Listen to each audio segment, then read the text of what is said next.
Je pense que l'enjeu, c'est vraiment effectivement de chercher dans les 30 ans qui viennent et qui nous séparent de 2050, 30 ans c'est une génération, c'est rien, chercher à effectivement prendre les actions qui vont avoir le plus d'impact en termes de réduction des émissions de gaz à effet de serre, que ce soit des actions d'efficacité énergétique, que ce soit des actions de substitution des énergies fossiles. Et il faut vraiment faire ce travail de manière très précise en fonction des utilisations des différentes énergies.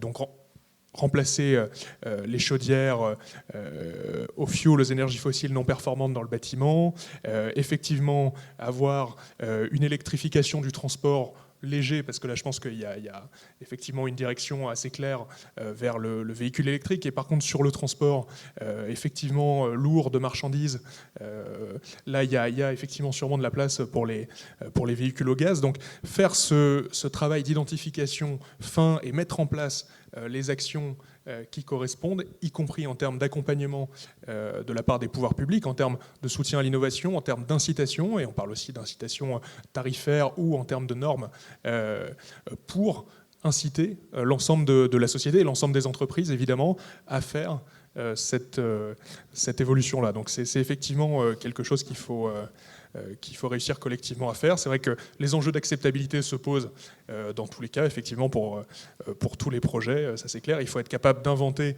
des nouvelles manières d'associer l'ensemble des parties prenantes sur les territoires.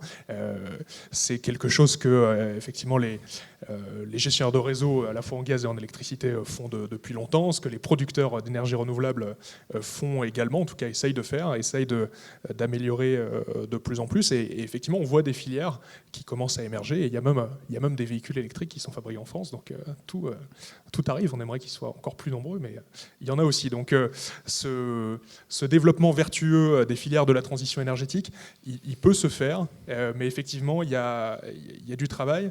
Et de toute façon, la transition énergétique est vertueuse sur le plan économique pour nos économies européennes, parce que le bénéfice principal en termes économiques de la transition énergétique, c'est qu'on arrête d'importer des combustibles fossiles. Et ça a un impact énorme sur la balance commerciale de l'Union européenne, qui est dont notre principal déficit, c'est l'importation de combustibles fossiles. Le fait d'être capable de diminuer notre dépendance aux énergies fossiles, ça aura tout de suite un impact tout au long de cette transition, un impact très important sur l'économie. J'allais dire presque indépendamment des actions qui sont menées. De toute façon, réduire la dépendance aux énergies fossiles, ça va avoir un impact économique tout à fait positif pour l'Union européenne, et la France en particulier. Est-ce que vous ne pensez pas que les problèmes que vous appelez d'acceptabilité, c'est pas aussi que un questionnement simple, c'est si on fabrique de plus en plus de batteries en ne sachant pas encore au départ les retraiter, les recycler, les réutiliser, est-ce qu'on ne va pas se retrouver dans la situation dans laquelle on est quand on dit tiens, il va falloir démanteler un réacteur nucléaire et tiens, on ne sait pas recycler, retraiter. Est-ce que c'est pas aussi pour ça qu'il y a des problèmes d'acceptabilité, parce qu'on n'a pas tout envisagé au départ? Je pense qu'effectivement, il y a nécessairement des interrogations qui naissent du fait qu'on n'a pas toutes les réponses au moment où on se lance. Ça, c'est certain. Je ne pense pas qu'on soit sur la même magnitude d'inquiétude que les déchets nucléaires. Mais c'est clairement une question. Et en même temps, il faut mettre au regard de ces interrogations qui peuvent être légitimes, même si certaines sont quand même exagérées, on pourra y revenir factuellement, je veux dire.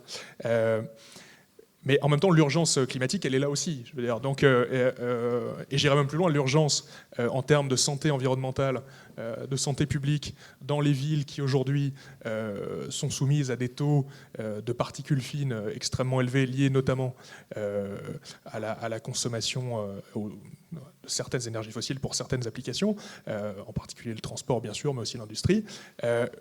je veux dire, cette urgence-là, elle est là, dès aujourd'hui. Donc, il faut qu'on arrive à trouver effectivement le bon équilibre entre, évidemment, se poser les questions nécessaires et faire en sorte que, effectivement, on ne se retrouve pas dans 10 ou 15 ans avec des problématiques en termes de recyclage qu'on n'aurait pas su anticiper. Donc, qu'on intègre ces problématiques dès le début.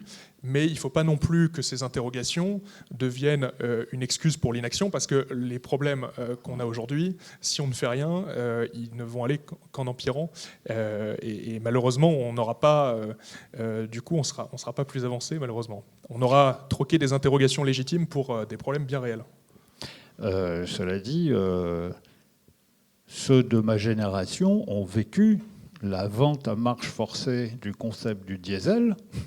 Et aujourd'hui, on leur dit vite, jetez-les, brûlez-les, faites ce que vous voulez, on va tout passer à l'électrique. Donc, il y a un moment où on peut comprendre qu'il y a un problème d'acceptabilité quand il y a un truc qui arrive, on dit bon, allez hop, on change tout. Vous êtes sûr ? Je suis sûr et je partage votre point de vue qu'effectivement, il y a cette incompréhension est tout à fait légitime et compréhensible. C'est-à-dire que effectivement, l'État, les pouvoirs publics, sans désigner personne, ont envoyé des signaux aux consommateurs, aux utilisateurs, qui pouvaient les inciter fortement à prendre des véhicules diesel. Et effectivement, quelques années plus tard, il y a un renversement des incitations qui est rapide, qui est nécessaire pour les raisons que j'ai indiquées, mais effectivement, ça veut dire que en termes d'accompagnement, en termes de messages, en termes de politique publique, on est face à un défi qui est évidemment très fort. C'est réussir à expliquer pourquoi les incitations qui ont été envoyées n'étaient pas les bonnes, et pourquoi il faut désormais les changer, et quelles sont les mesures d'accompagnement qu'on peut mettre pour réussir cette transition. C'est évidemment extraordinairement complexe, hein, mais ce que je veux dire, c'est que rester sur le point de départ n'est pas la solution. En se disant qu'il y a beaucoup de problèmes et que c'est très compliqué, c'est vrai, mais rester sur le point de départ n'est pas une option. Catherine Brun ? C'est vrai que c'est très, très, très compliqué pour un citoyen d'imaginer que ce qu'on lui a dit était faux et que ce qu'on lui dit maintenant est juste. Parce qu'il se dit, au fond, si tu avais tort tout à l'heure, il n'y a pas tellement de raison. Ensuite, soi-même, moi je suis dans l'énergie depuis très très très très longtemps, et c'est vrai que j'ai aussi vu une succession de choses comme faut faire de la cogénération, et puis 10 ans après, les cogénérations on les démantèle parce qu'il n'y a plus d'aide pour les cogénérations, il faut faire telle chose et puis il faut arrêter. Bon, je pense que on a tous collectivement beaucoup avancé en fait ces dernières années, parce qu'on était sur une base où on prenait des décisions beaucoup sur des bases d'économie de court terme, c'est-à-dire je veux développer une filière, je veux faire ceci, et maintenant on se rend compte que pour prendre ces décisions-là, il faut avoir une logique d'un peu plus long terme. Qui est cette logique de il y a des choses à faire aujourd'hui, ces choses à faire, il faut que j'arrive à concilier les problématiques économiques de court terme et les problématiques économiques de long terme, et c'est exactement ce qu'on voit sur la méthanisation, et je crois que c'est ce que vous vouliez dire à mi-mot, Madame Tienia.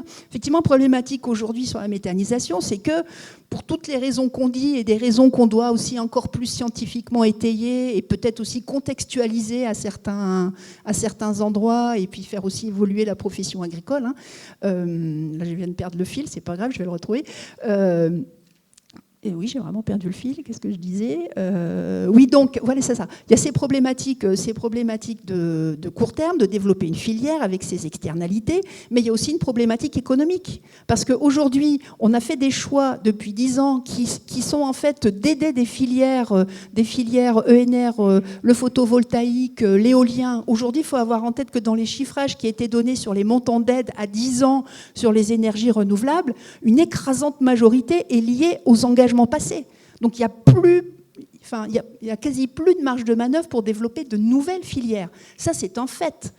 Moi, ça ne m'arrange pas, mais je suis quand même obligée de dire il y a quand même un moment un impératif économique. Et on se trouve finalement dans des moments où les décideurs publics ont à la fois à privilégier ce côté s'il n'y a pas d'argent, il n'y a pas d'argent, qu'est-ce que vous voulez que je vous dise, et le fait de dire oui, mais il y a aussi une logique de long terme à promouvoir. Il faut qu'on apprenne à savoir comment fonctionner ensemble là-dessus, avec un rôle de plus en plus fort du citoyen. On voit bien avec l'impact gilet jaune qu'on a ensuite, en plus, je pense tous aussi un peu vécu dans nos entreprises, les impacts qui consistent à dire, à un moment, on ne peut plus décider, entre guillemets, entre nous sur un certain nombre de sujets. Il faut qu'il y ait une pédagogie, mais qui est un petit peu compliqué, parce que si on doit expliquer, comme me disait Madame Tienia, qu'il y a des endroits où la méthanisation c'est bien, puis il y a des endroits peut-être il ne faut pas le faire comme ça, ou il ne faut pas le faire avec telle et telle chose, c'est compliqué, ça ne s'explique pas en 10 secondes.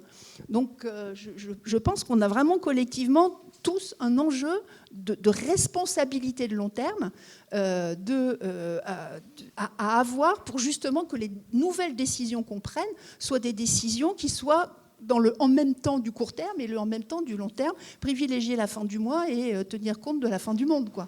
Et c'est vraiment compliqué. Mais il faut qu'on le fasse. Et je pense que tout ce qui est dans la loi Pacte, cette fois-ci, pour tout ce qui est évolution des statuts des entreprises, prise en compte de la raison d'être et potentiellement pour certaines aller vers le statut d'entreprise à mission, c'est aussi bien pour marquer que c'est important aussi pour les entreprises de prendre en compte cette logique du court terme, au-delà du long terme, le lapsus est révélateur, du long terme à côté de ces logiques de court terme. On a tous collectivement un énorme challenge.